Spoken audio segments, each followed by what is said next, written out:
Welcome back to Ignition Point. I'm Debbie Hart. Sean Finnegan. And today we have Jimmy Rex himself.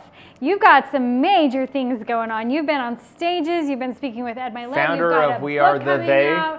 We Are the They movement, which for men, which is incredible. Right, yeah, he's everywhere right now. So tell us more about your journey. Like, where did this We Are the They movement come Tell us the from? story, the initial ignition point the ignition point for that movement. Ooh, I like that. Yeah, it was a nice tie-in to the name of the. Now I understand the name of the series. But you know, it was interesting. I was a real estate agent for 17 years and loved it. You know, I was one of those lucky guys that picked a career that really played into my gifts, which is, you know, connecting with people and throwing events and just, you know, getting to know everybody and to kind of like what you do, Sean. And I loved it, but about 4.5 years ago, I sold the most expensive home ever in Utah. It was $32.5 million. Woo! Made almost 7 figures on that one deal alone. I became the #1 agent that year in Utah. And to be honest, I had this epiphany. I was like, you're done with this. It's time to do something else. It no longer, I mean, it's still, obviously the income was nice, but just wanted to do something more impactful. And so I kind of started playing with that idea of like, okay, well, what could I do? And I have this theory in life, like when you really lean into your gifts, everything becomes passion. But when you're not working in your gifts, if you're doing something that really isn't your natural, what you're good at, it's more stress. And so I really try to play this and help people find what their gifts are and then just lean into those. And for me, I started playing that game and I started asking the question, like, what do I do, you know, that's better than anybody else? And the thing that kept coming up, people kept asking me in my Instagram DMs is where do you find a group of friends like you guys have? You have the best friends, Jimmy, and you know, you're a connector. You're always doing events, same thing. And I just always... Just one little comment about that too is you do like a water park day. And someone's like, oh, you got to go to the Jimmy Rex's water thing. And I was like, in my mind, I thought it was one thing. And I got there and it was like 1,000 times bigger and higher production and a full-on fireworks show. I mean, everything was involved. And there was thousands of people there. Yeah, you're referring to the firework event that I do every year because we also rent out the water park for another event. But we had, I think, 14,000 people last year at my event. And but for me, I've always been really good at connecting with other guys, just being able to have friends. And so I started thinking like, well, wait, that is my superpower. That's the thing that I'm the best at. And there's some real skill and talent that goes into knowing how to do that. And so what I did is I said, okay, well then what I'm going to do is I'm just going to teach this. And so I started, you know, this group, and I wanted to figure out the right name for it. And so kind of where We Are the They comes from, several years earlier, I had the chance to go undercover with some different groups and help rescue kids that were being sex trafficked. And we came back from one of the ops, and some of these ops were more dangerous than others. This was probably our most dangerous one. We did the takedown. We took out some really evil dudes. And I'm telling my girlfriend the story on the way home from the airport, and she pulls over and she's like, hey, I don't want you to do this anymore. And I'm like, what are you talking about? Did you not just hear what I said? And, you know, this is gonna be part of my life's mission now. And she's like, I know, it's super dangerous. It's a bad environment. I was like, yeah, but like we're able to help so many people. And she goes, well, why can't they just go do it? And without thinking, I said, well, there is no they. We are the they. And when I said that, I was like, oh my gosh, like it shot shivers down my spine. I was just like, oh wow. So when I launched my program, that, you know, I named it that. And so I launched it 2.5 years ago. It's a 2.5-year program. My first group is just about to finish. And I open a new group every 6 months, 50 more guys. And it's been really beautiful. I've been able to have the chance between the tribe and the leadership group to coach almost 500 men now. And it's just fun. I just, you know, above everything else, we're building community and helping people just connect with each other. I've seen some of the trips too. I mean, outside of the trips, what I hear from everyone in the community is just those moments when you have the really deep sessions on authenticity and being real is the biggest impact. Yeah, you know, it's a lot of humans, a lot of men especially, have really never been seen, not for who they really, fully, truly are. And they not allowed to express their emotions. No, there's not a safe. Humans are going to do what makes them safe. And women, they bond by expressing and talking about what's going on. Men don't. And so what we do is, you know, you can't change anybody, but you can create an environment safe enough where they'll be inspired to change themselves. And so for me, I just kind of, I leaned into what worked for me. I've been, you know, I was on this 20-year journey of trying to become the best version of myself. I went to every mastermind, every connecting event, every seminar. I hired all the coaches. I read all the books. So I just took the best of what I learned. And one of the most powerful things I ever experienced was when we aren't authentic and we're not being vulnerable about, you know, like who we really are, we don't trust the love we're getting, because in the back of our mind we think, well, if they knew who I really was, they wouldn't love me. And so the beauty of this is we do some very special exercises with the guys that allows them in a very safe environment, non-threatening environment, to be able to just be seen. And for a lot of them, it's the first time they've ever been seen. And for almost all of them, it's the first time they've been loved in that state. And so they can trust it. And so they go, wow, like this is different. And that's what allows them to really connect on a deeper level. And so instead of just getting the surface stuff, it goes much, much deeper than that. And it builds a bond very quickly. And so that's where, you know, the guys are so passionate about it, because they've been seen and loved, a lot of them, for the first time in that place. Right. Wow, that's huge. And I really love that not only are you creating that for your groups that are in your network, but then you take it out and create impact to the community around you, for people who aren't even, you know, paying to be a member of your tribe or whatnot. You bring it out like you did with the rescue missions before, and recently with this $100 dinner club, and then you guys took that to an extreme level. Will you share about that recent story? Yeah. So during the shutdowns, you know, with the COVID stuff and all that, I'm a restaurant owner. I'm part owner in several restaurants, and we had just launched one in Vegas called Mas Por Favor.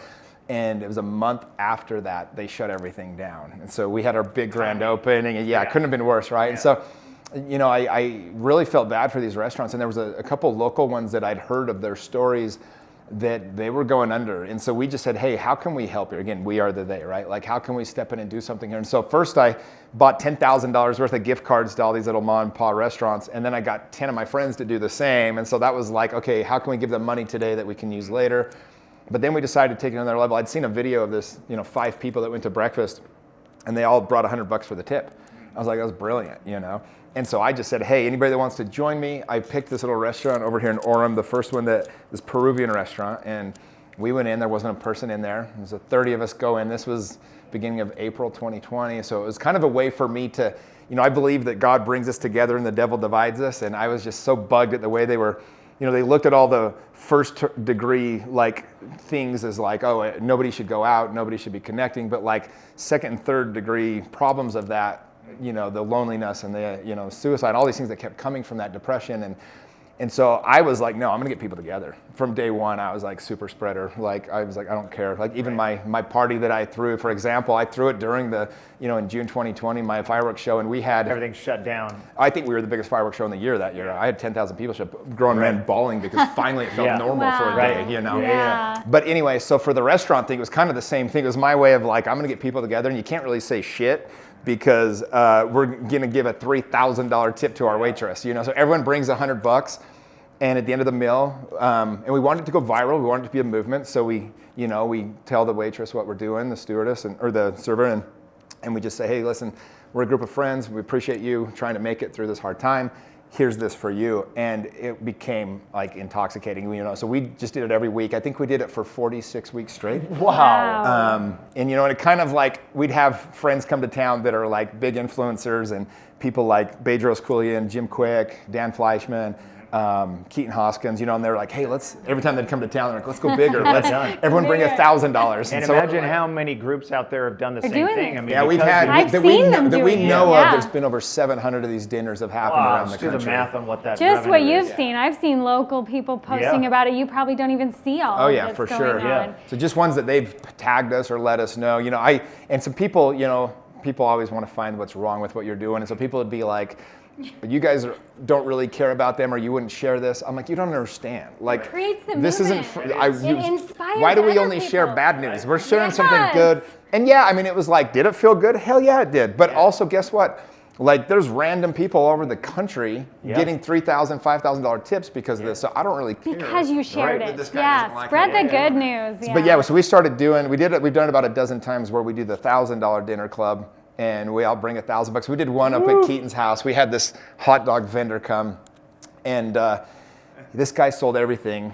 He ended up getting $8,000, moved to the U.S., got his hot dog stand up and going. I mean, this guy was selling like $4 hot dogs. I don't know how much profit there can be in a $4 hot dog, but not much. It was unbelievable. And he's charging like $1 for a soda. You know, we're like, this guy, like, charge more.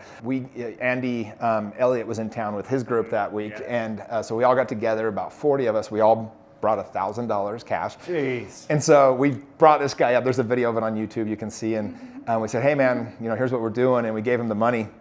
and he just lost it. He couldn't believe it. Oh, yeah. And it was so funny. There was so much cash. Yeah, it was flying everywhere. It was literally, we were like picking it up all over the lawn. That's some big But even more than like the money, it's these people are like, wait, like these random strangers care enough about me and are like trying to help me.